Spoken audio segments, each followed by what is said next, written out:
উপস্থিত মা বোনেরা আসসালামু আলাইকুম। কেমন আছেন আপনারা? সবাই ভালো আছেন? আচ্ছা, এখন মা বোনেরা, এই যে আপনাদের এখানে 600-র মতন পরিবার ফ্যামিলি কার্ড পেয়েছে। আমি জানি আরও অনেক পরিবার এখানে আছে যারা এখনো পায়নি, ইনশাল্লাহ তারা পাবে। আমরা নির্বাচনের আগে আমরা বলেছিলাম এই দেশের মানুষকে যে বিএনপি সরকার গঠন করতে পারলে আমরা অনেকগুলো কাজ করতে চাই মানুষের জন্য এবং দেশের জন্য। তার মধ্যে একটি কাজ ছিল, আমরা বাংলাদেশে, সারা বাংলাদেশে প্রায় 4 কোটি পরিবার আছে, পরিবার মানুষ না, 4 কোটি পরিবার আছে। আমরা এই পরিবারের যে নারী প্রধান, সেই নারী প্রধানের হাতে আমরা ধীরে ধীরে ফ্যামিলি কার্ড পৌঁছে দিব, এরকম একটি কথা আমরা বলেছিলাম। আজকে এই গৌরনদীতে প্রায় 600 পরিবার এই ফ্যামিলি কার্ড পেয়েছে। আরও পরিবার বাকি আছে, তাদেরকেও ইনশাল্লাহ আমরা পৌঁছে দিব। আমরা সরকার যখন গঠন করলাম, সরকার গঠন করার পরে যেই বাজেটটি আমরা পেয়েছিলাম, সেই বাজেটটি হচ্ছে আমাদের আগের সরকারের তৈরি করা বাজেট। সেই বাজেটে তারা ফ্যামিলি কার্ডের জন্য কোনো বরাদ্দ রেখেনি। আপনারা নিশ্চয়ই পত্রপত্রিকায় পড়েছেন যে গত কয়েকদিন আগে আমরা সংসদে, জাতীয় সংসদে আমরা বাজেট উপস্থাপন করেছি এবং সেই বাজেটে আমরা ফ্যামিলি কার্ডের জন্য অর্থ বরাদ্দ রেখেছি। আমরা গ্রামের যারা আছে, গ্রামের যে পরিবারগুলো আছে, খেটে খাওয়া মানুষের যে পরিবারগুলো আছে, অসহায় দুস্থ যে পরিবারগুলো আছে, আমরা ধীরে ধীরে প্রথমে তাদের হাতে ফ্যামিলি কার্ড পৌঁছে দিতে চাই।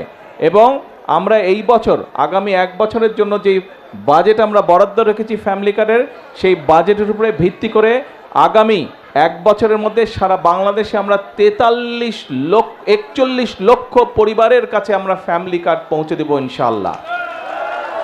সেই হিসাবে এটা আগামী বছর, তারপরে আরও 4 বছর থাকবে। এইভাবে আগামী 5 বছরে ধীরে ধীরে সকল পরিবারের কাছে আমরা যাওয়ার চেষ্টা করব ইনশাআল্লাহ। তো আগামী 1 বছরে যে সারা বাংলাদেশে, আগামী জুন পর্যন্ত সারা বাংলাদেশে আমরা 41 লক্ষ পরিবার দিব, পরিবারের হাতে ফ্যামিলি কার্ড পৌঁছে দিব। সেই হিসেবে প্রত্যেকটি উপজেলায় গড়ে প্রায় 7,000 পরিবারের কাছে, প্রত্যেকটি সারা বাংলাদেশের প্রত্যেকটি উপজেলায় আমরা 7,000 পরিবারের কাছে গড়ে আমরা ফ্যামিলি কার্ড পৌঁছে দিব। তখন ইনশাল্লাহ আগামী বছরের মধ্যে আপনাদের এইবার যেরকম 600 পরিবার পেয়েছেন, ইনশাল্লাহ আরও কয়েক হাজার পরিবার আপনারা ফ্যামিলি কার্ডের আওতাভুক্ত হবেন। আমাদের ফ্যামিলি কার্ড করার উদ্দেশ্য কী ছিল? এই যে আমি আসার সময় দেখলাম অনেকগুলো স্কুলের বাচ্চা মেয়ে দাঁড়িয়েছিল। আমরা যেটা মনে করি, আমরা বিএনপি যেটা মনে করি যে এই যে আমাদের বাংলাদেশ, এই বাংলাদেশকে যদি সামনের দিকে এগিয়ে নিয়ে যেতে হয়, তাহলে পুরুষের পাশাপাশি নারীদেরকেও শিক্ষা এবং একই সাথে অর্থনৈতিকভাবে আমাদের স্বাবলম্বী করতে হবে। আপনাদের নিশ্চয়ই অনেকের মনে আছে, দেশনেত্রী বেগম খালেদা জিয়ার সময় দেশনেত্রী বেগম খালেদা জিয়া মেয়েদের শিক্ষার জন্য ক্লাস 1 থেকে ইন্টারমিডিয়েট পর্যন্ত উনি ফ্রি করে দিয়েছিলেন, শিক্ষা ব্যবস্থা ফ্রি করে দিয়েছিলেন। আমরা সিদ্ধান্ত করেছি যে এবার মহিলাদেরকে, নারীদেরকে আমরা স্বাবলম্বী করার জন্য, অর্থনৈতিকভাবে এবং শিক্ষাগত যোগ্যতার ভিত্তিতে স্বাবলম্বী করার জন্য খালেদা জিয়া ইন্টারমিডিয়েট পর্যন্ত ফ্রি করেছিলেন, বাকি একদম অনার্স পর্যন্ত, স্নাতক পর্যন্ত এবার ইনশাল্লাহ আমরা ফ্রি করব মেয়েদের জন্য, নারীদের শিক্ষার জন্য। নারীদের শিক্ষা ব্যবস্থা আমরা স্নাতক পর্যন্ত বা ডিগ্রি পর্যন্ত, আমরা স্নাতক পর্যন্ত, অনার্স পর্যন্ত আমরা ফ্রি করব। এবং শুধু ফ্রি করব না, যে সকল মেয়েরা ভালো রেজাল্ট করবে তাদেরকে আমরা বৃত্তির ব্যবস্থা করব ইনশাল্লাহ সরকার থেকে। এবং শিক্ষার পাশাপাশি নারীরা বা মায়েরা যাতে অর্থনৈতিকভাবে স্বাবলম্বী হতে পারে, সেই জন্য এই ফ্যামিলি কার্ড আমরা দিয়েছি। এই যে এখানে আমরা 3 জন মায়ের সাথে কথা বললাম, এর বাইরেও আপনারা প্রায় যে 600 মা আছেন, আপনারা নিশ্চয়ই গত 2 মাস যাবত যে ফ্যামিলি কার্ড পাচ্ছেন। হ্যাঁ, একবারে তো সব সমস্যার সমাধান হবে না, সংসারের সব সমস্যার সমাধান তো একবারে হয় না, কিন্তু এই 2 মাসে দেখেন অনেক বছর ধরে হয়তো কোনো কাজ আপনি করতে পারছিলেন না, হয়তো ওষুধ কিনতে সমস্যা হচ্ছিল, ওষুধ আনলে এটা আনতে পারেন না, এটা আনলে ওষুধ আনতে পারেন না, অথবা ছেলে মেয়ের শিক্ষার ব্যাপার, অথবা ছেলে মেয়ে কোনো একটা শখ করেছে কিছু জিনিস কিনবে, কাজেই এই জিনিসগুলো হয়তো আপনার পক্ষে সম্ভব হচ্ছিল না। কিন্তু এই ফ্যামিলি কার্ডটা পাওয়ার ফলে আমরা যেই বোনদের কথা শুনলাম, তাদের কাছ থেকে আমরা জানলাম যে ফ্যামিলি কার্ড পাওয়ার ফলে একটু হলেও তাদের জন্য সুবিধা হয়েছে সংসারের কাজগুলো গুছানোর জন্য। আমাদের লক্ষ্য এটাই, আমাদের উদ্দেশ্য এটাই যে আমাদের মায়েরা যাতে একটু হলেও ভালো থাকতে পারে, দেশের মানুষ যাতে একটু হলেই ভালো থাকতে পারে।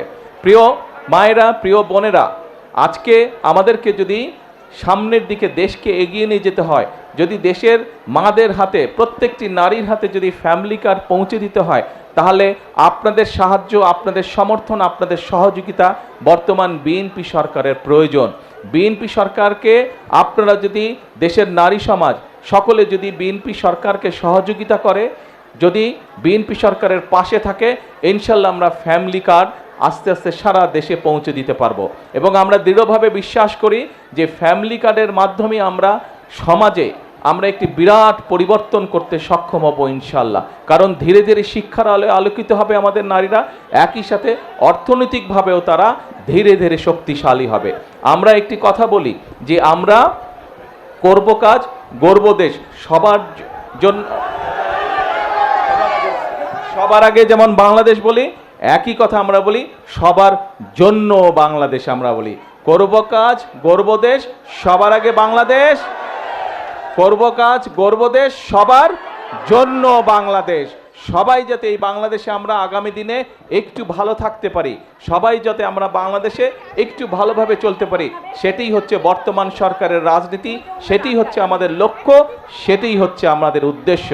আমরা দেশে সকলকে শান্তিতে নিয়ে চলতে চাই, দেশে আমরা সকল ধর্মের মানুষকে একসাথে নিয়ে শান্তিতে আমরা চলতে চাই। আমরা যদি ধৈর্যশীল হই, আমরা সকলে যদি ধৈর্য সহকারে চলি, দাঁড়াও না ভাই, যারা স্লোগান দিচ্ছ, এই ছেলেপেলেগুলো খুব ডিস্টার্ব করে। আমরা যদি সকলে মিলে ধৈর্য সহকারে চলি, তাহলে আমরা আমাদের এই দেশটাকে আমাদের প্রত্যাশিত দেশ হিসাবে গড়ে তুলতে পারবো। আমরা মুসলমান হই, আমরা হিন্দু হই, আমরা বৌদ্ধ হই, খ্রিস্টান হই, আমাদের হাজার বছরের ঐতিহ্য হচ্ছে সকল ধর্মের মানুষ এই দেশে আমরা শান্তিতে বসবাস করেছি অতীতে। কাজেই বর্তমানে এবং ভবিষ্যতেও আমরা চাই সকল ধর্মের মানুষকে একসাথে নিয়ে, কোনো ভেদাভেদ না, সকলকে মানবিকতার ভিত্তিতে বিচার করে আমরা এই দেশকে পুনর্গঠন করতে চাই, আমরা এই দেশকে সামনে এগিয়ে নিতে চাই। এবং সকল সময় আমি একটি কথা বলি, বিএনপির সকল রাজনৈতিক ক্ষমতার উৎস জনগণ।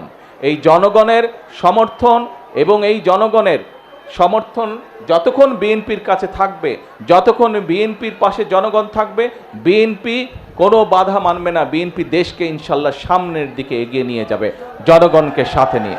আপনাদের কাছে আবারও, আপনাদের কাছে এবং সারা বাংলাদেশের দল মত নির্বিশেষে, শ্রেণী পেশা নির্বিশেষে, ধর্ম মত নির্বিশেষে সকল মানুষের কাছে দেশকে এগিয়ে নিয়ে যাবার, দেশকে পুনর্গঠন করার সমর্থন ব্যক্ত করে আমার বক্তব্য আমি শেষ করছি। ইনশাল্লাহ আবারও আসবো আপনাদের এলাকায়, আবারও আপনাদের সাথে কথা হবে। আল্লাহ হাফেজ। বাংলাদেশ জিন্দাবাদ।